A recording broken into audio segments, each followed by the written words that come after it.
What's up, my podcast listeners? This is your host, Rafał Matuszewski, and I'm excited about today's episode because I haven't done this in a while. Haven't set up my phone connected to my laptop and the whole mic situation and doing a presentation styled episode on mobility because we left off about a month ago now. So I apologize for taking this long. We left off of part 3 of how many parts, I don't know, but the 10 mobility exercises you should be doing. Last time we looked at the spine, before that was the hip, and today we're going to do the shoulder. So the shoulder is a very, very delicate joint, as well as a very mobile joint. I've seen so many clients and patients over the years where they've literally destroyed their shoulders from doing stupid shit. Either they went to go grab something heavy and move it or throw it, and in the process, they felt something go in their shoulder. And usually it's some sort of like rotator cuff tear, either trauma by falling off of something or getting hit by someone, like playing backyard hockey or whatever it is.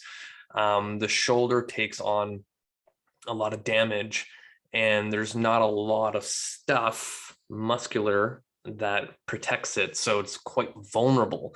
And the other kind of side to it is a lot of people don't use their shoulders and they become very stiff. And then when they decide to use that shoulder, say in a gym setting or in an, everyday life type of setting, it gets sore, it gets stiff.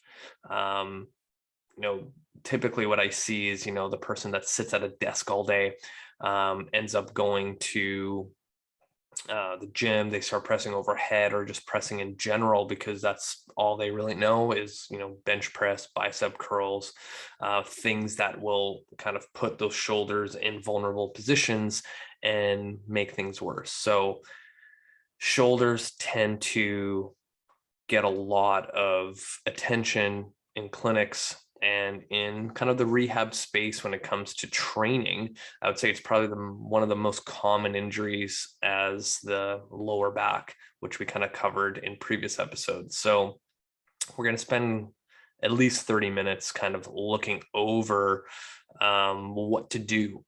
And, I think a lot of times people with shoulder injuries, the biggest thing that our bodies do is puts us in a state of like, oh, I don't want to move it. And like your body literally will curl up and try not to move that shoulder. And then anything that comes towards, you trying to grab something or use your shoulder, you almost like forget that it's injured. And then you get those sharp feelings of pain. And you're like, oh my God, now I can't like use it at all. Or like, your shoulder's already injured and you're like sleeping on it every night and you're like, holy crap, it's getting worse. The biggest thing from a Kinstretch perspective, and I kind of keep bouncing back and forth between what I would do for individuals when it comes to a Kinstretch point of view and a gym point of view. And I'm trying to blend those two things together to kind of cover all bases. And this is what I've been kind of playing around with a lot, because when I first started in the rehab space, I didn't really have a lot of the Kinstretch tools. I kind of just scratched the surface and it came down to moving the joint itself. I've said this millions of times on my podcast. A joint that doesn't move is not a healthy joint. If I only use 10% of my shoulder, then I'm only going to get 10% out of it.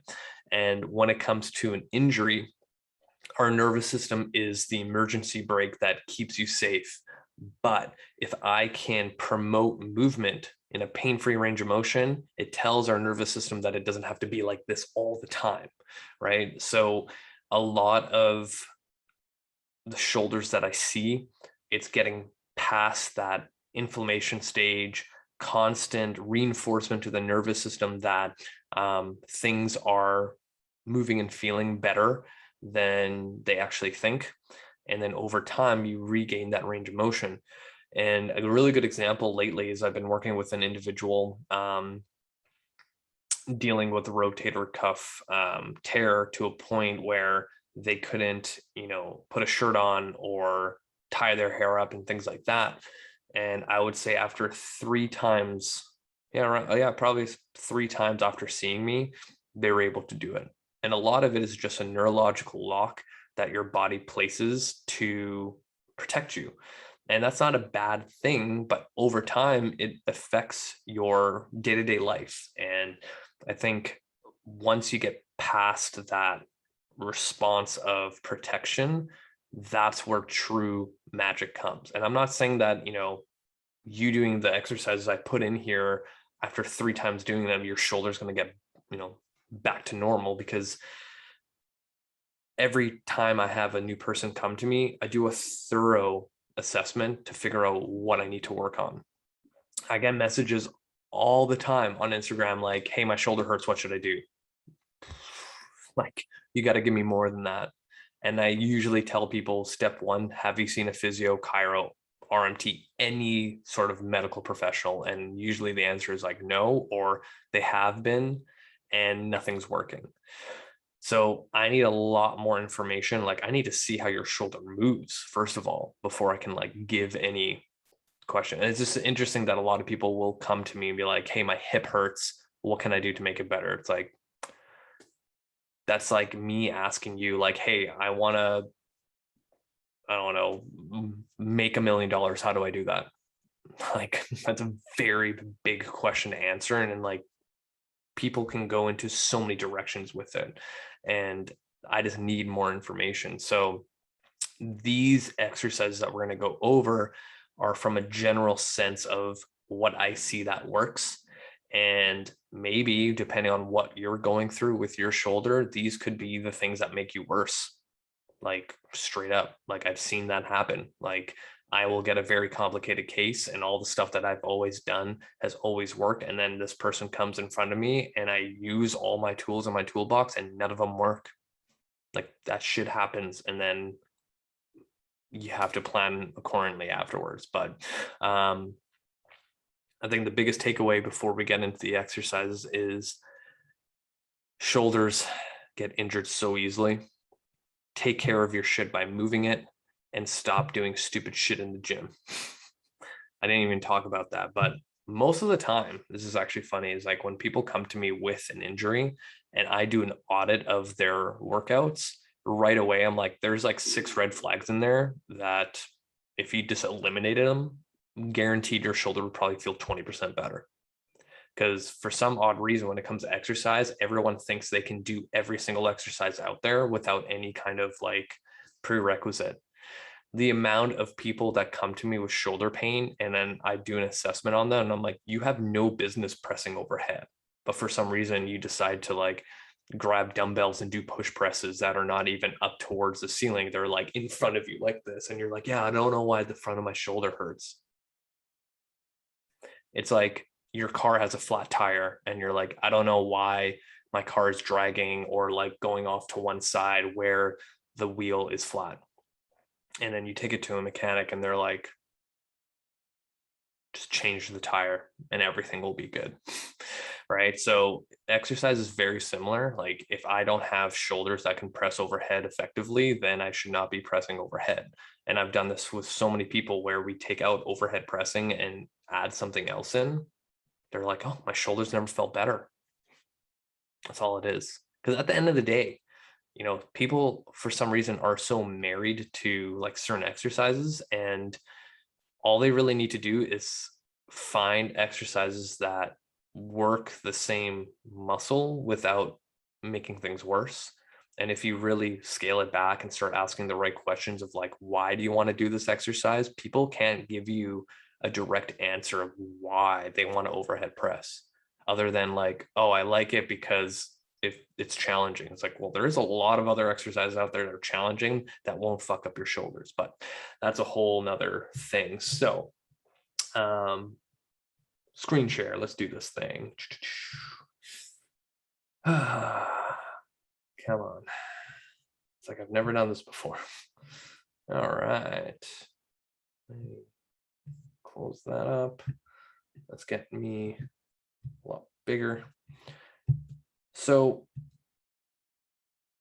the first thing I would say when it comes to a shoulder, assessment is necessary. If you haven't had your shoulder assessed, then you kind of are shooting in the dark.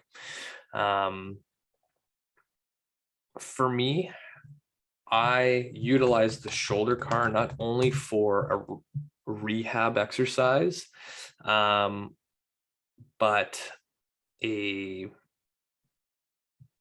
assessment tool. So clicking this guy,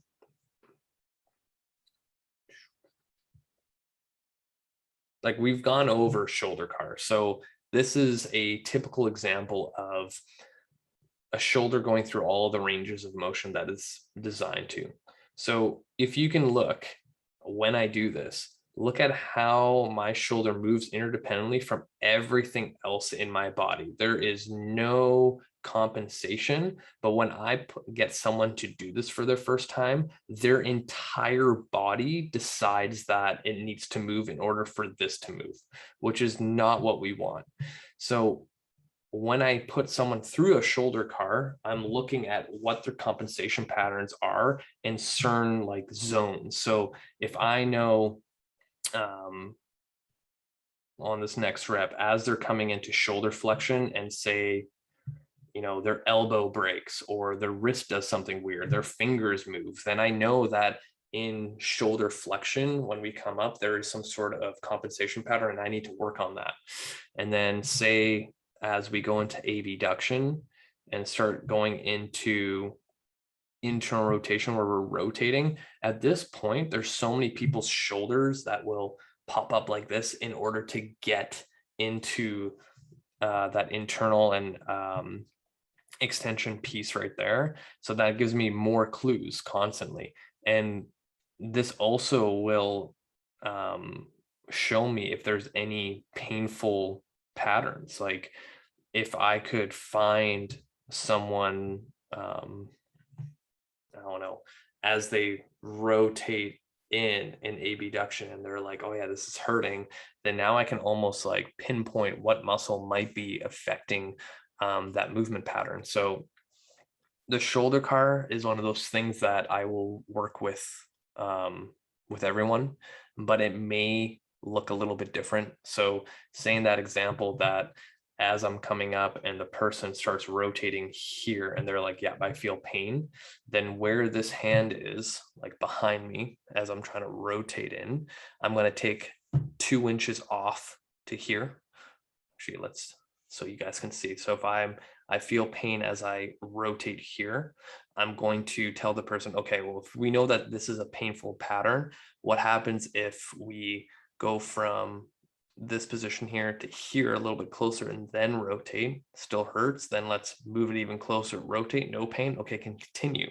So we almost create a buffer zone as you try to move through, I hit my hand, the whole range of motion. And then we find a movement pattern where your shoulder doesn't present pain. And now we can work within the workspace, because that's a very important term to understand, is what is your workspace within your joint capsule, which allows you to use it in certain exercises and things like that. So we got to work with what we got and get you really, really, really good at it to improve the quality of the tissue that we're trying to influence. Now, as we do that, say, and this is a general thing, most of the time people don't have enough abduction and external rotation of their shoulder actively to press overhead or do anything overhead. So after, maybe before I even go down that path, we're going to look at the scapulus too. So we're going to look at scapular cars too, because in order for a shoulder to move properly, like your glenohumeral joint, your scapula in the back there needs to be able to move freely. So another thing that I see a lot, and I think, yeah, this would be a good way to jump in.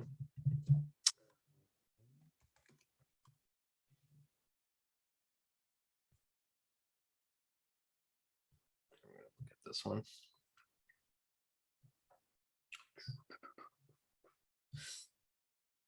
All right, so in here, every time I give this exercise to clients, they have no idea how to move like this.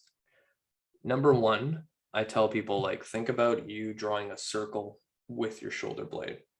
Most of the time, what's really interesting is if I have them standing or seated, they can do this no problem. But the moment I put you on your hands and knees in a quadrupedal position, for some reason that fucks up your brain and you have no idea how to move your shoulder blade. What I typically see is compensation patterns. So a lot of times people will break at the elbow, they'll start leaning back and forth with their hip, they'll start like arching their lower back, all because they have no idea how to do this motion here, circles.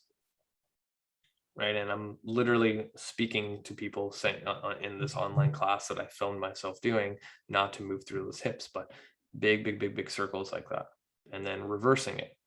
A lot of times people have no idea how to do this. So if I use this as almost an assessment where,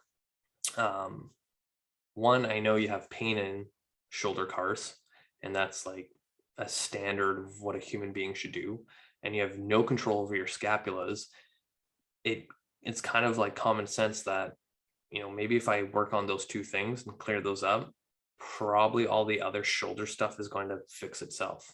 Like if I had a shoulder that could move, and then I had shoulder blades that could move, then me going to the gym pressing overhead is probably going to feel a lot better. So those are the two things that I would focus on first. Then we would also need to look at the shoulder as a stabilizer. And there's a few exercises that I tend to use a lot with clients when it comes to stabilizing and influencing the rotator cuff in general with kettlebells. So let's go find that.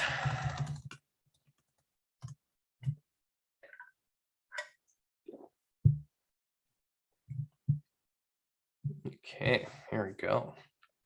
Now, when it comes to shoulder health, our shoulders like to stabilize. So in this exercise, I am doing a single arm farmer carry. So in order for my shoulders rotator cuff to kind of turn on and stabilize, me gripping this guy as tight as possible is going to turn on all those little intrinsic muscles of our shoulder, which are the ones that we want to influence to get stronger. So if you tore your rotator cuff and you go to physio, the first thing that they do is give you positional isometrics. So if you were in that situation, they would have your arm by your side and they would like resist and hold, resist and hold, resist and hold, resist and hold, to a point where you got up into abduction and external rotation. Positional isometrics. A single arm farmer carry is a positional isometric for the rotator cuff. So if I'm squeezing this as tight as possible, then I'm in a isometric position because I'm not moving my arm, I'm just down here. And usually for most shoulder people, having your arm by your side like this is not a painful position. If it is, then we have a lot of work to do.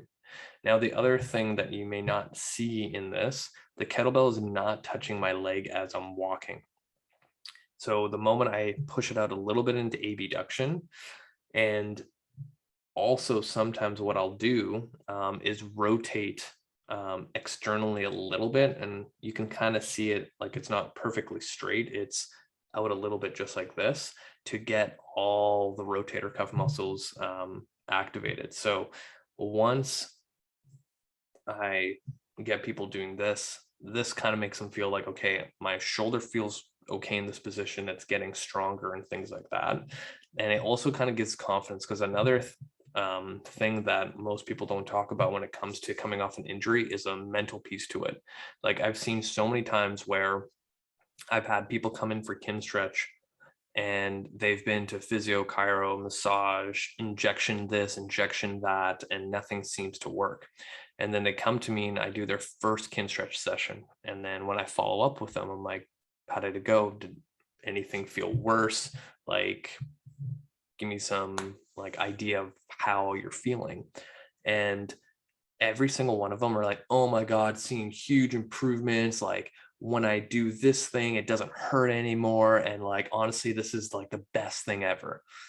And I'm like, I would like to think I am that good, that after one session, you feel amazing, like your shoulder, your hip, your low back is like basically back to normal. But it's more of a mental piece where if I had someone struggling with pain for 3 months, 6 months, 2 years, 5 years, whatever it is, and they come see somebody and they do kin stretch movement, whatever it is, and they didn't get a flare up, because usually when you're dealing with chronic pain, things will flare it up pretty quickly and easily. And they do something like this with me where for the first time, it didn't make them hurt more. They actually felt good. Their whole mindset shifts and they're like, my shoulder, wrist, elbow, hip, knee, whatever hurts is feeling better. This is the magic thing.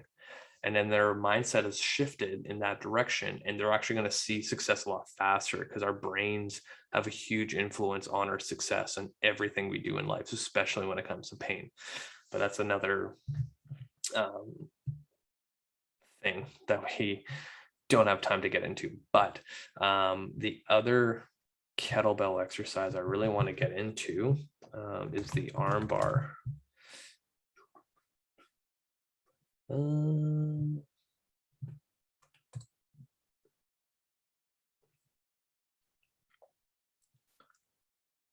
Obviously, I need a new video for just the arm bar, but we're gonna look at this.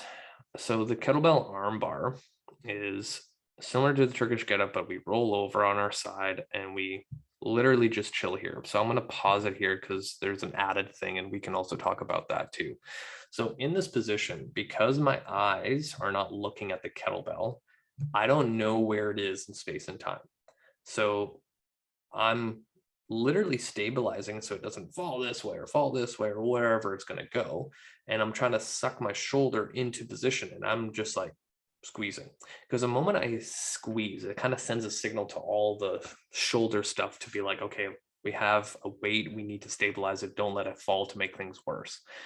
And in this position, what I really, really like about it too is it promotes breathing. So in this video, I'm gonna start pressing play, and don't worry about what I do with my hand. You'll notice that I'll start breathing quite a bit here. And with the diaphragm, it has a huge influence on how we perceive pain, tension, things like that. So we're stimulating one of your cranial nerves called your vagus nerve. And I've spoken about this before. And if I have an injured shoulder and I am trying to do a shoulder thing, it would be in my best interest to promote a stress-free environment. So by me breathing through my diaphragm, stimulating my vagus nerve that's responsible for de-stressing me, it's almost an ability to magnify the benefit of the shoulder exercise that I'm trying to do. And the arm bar is one of those exercises that just works so well on teaching the shoulder to stabilize in a pain-free range of motion. Now, the other thing I will bring up, sometimes I'm working with people with two really bad shoulders, and this position here is not the best for their shoulder because anything in flexion is bugging them. So sometimes I'll just get them to do this to like support their neck. But the other thing that shoulders really, really, really like is rotation in their joints. So we call those axial rotations. I can hear my dog like barking. One sec. I'm gonna maybe bring her in here. Come on, miss. Let's go. Go in there. No more barking. There you go. Good girl. Just want some attention, huh? There you go. See, we're real here. Misty, now you gotta be a good girl, okay? Daddy's doing his podcast. Yeah, so axial rotations, great for the capsule. So to me, it's like no shocker that if I combine an arm bar like this and throw in axial rotations that I'm doing right now, and like, look how hard I'm fighting for this, right? That's huge when it comes to shoulder stabilization, like so good. So any exercise that promotes axial rotations are going to be huge for building better shoulders. Now, the other thing I wanted to get into, because we kind of started talking about positional isometric. So one thing, good girl, Misty. She's just like laying down and sleeping now. Actually, here's another one too. Something really, really simple is literally just straight arm into abduction, axial rotations, just going back and forth. Like, easy. Shoulders love this. I'm trying to think of how many exercises we've gone through already. So much external rotation.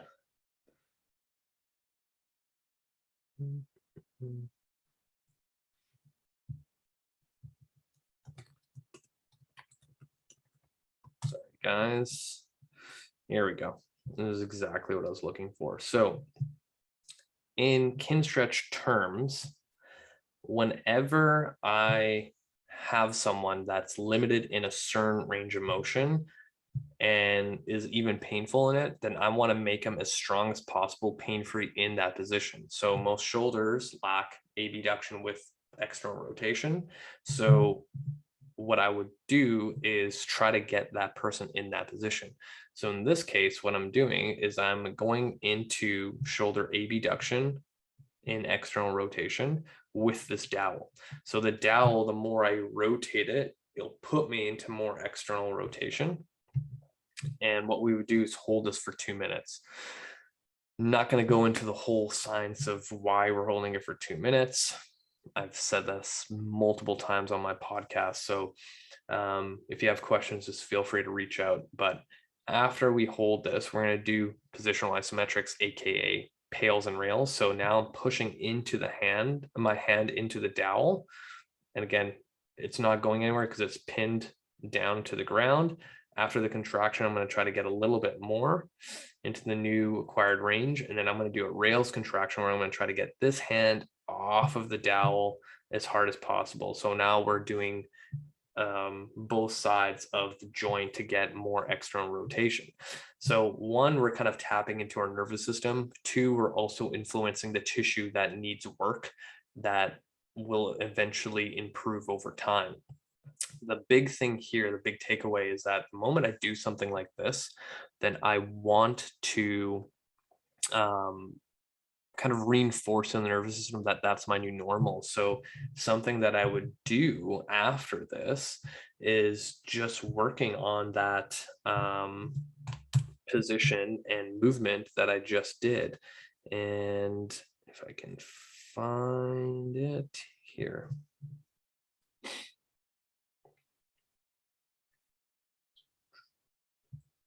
So something simple like this, literally the same position. I think this is like literally the same time when I filmed this, but I'm literally just putting both of my arms into abduction and going into active external rotation and just influencing all those tissues out of your rotator cuff to move and make it your new normal.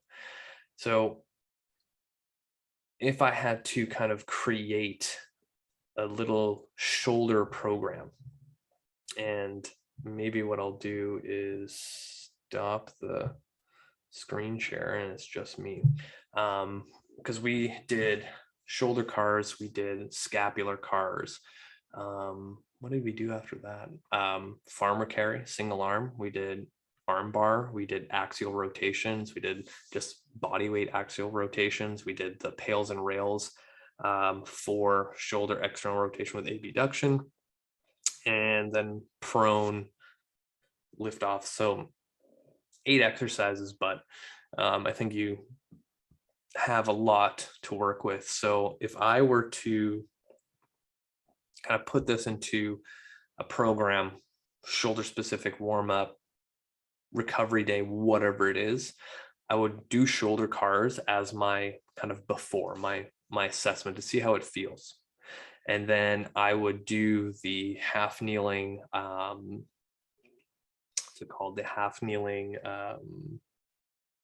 external rotation pails and rails, the prone external rotation lift offs. I would throw in the scapular cars, and then I would do like one of the kettlebell exercises, like those 3 things, and then go back to the shoulder car to see how it feels, to see if I change anything, then rinse and repeat. If someone was feeling good with those things with their shoulder and there's no pain, no nothing, like, and they feel better and their workouts feel better and their life feels better, then I would tell that person to do this every single day, multiple times a day. And literally in a month or 2, you would see huge improvements. The only issue is that people don't take the time to do that. I'm going to end it there because I feel like I kind of went over time of what I wanted to do, but that gives you a lot of ideas.